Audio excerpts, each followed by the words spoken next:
1 Samuel, chapitre 31. Les Philistins livrèrent bataille à Israël, et les hommes d'Israël prirent la fuite devant les Philistins et tombèrent morts sur la montagne de Gilboa. Les Philistins poursuivirent Saül et ses fils, et tuèrent Jonathan, Abinadab et Malchishua, fils de Saül. L'effort du combat porta sur Saül. Les archers l'atteignirent, et le blessèrent grièvement.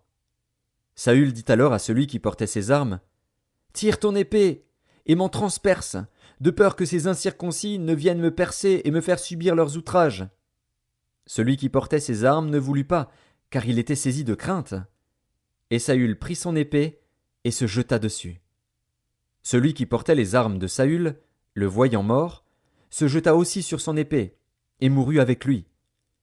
Ainsi périrent en même temps, dans cette journée, Saül et ses 3 fils, celui qui portait ses armes, et tous ses gens. Ceux d'Israël qui étaient de ce côté de la vallée et de ce côté du Jourdain, ayant vu que les hommes d'Israël s'enfuyaient et que Saül et ses fils étaient morts, abandonnèrent leur ville pour prendre aussi la fuite. Et les Philistins allèrent s'y établir. Le lendemain, les Philistins vinrent pour dépouiller les morts, et ils trouvèrent Saül et ses 3 fils tombés sur la montagne de Gilboa.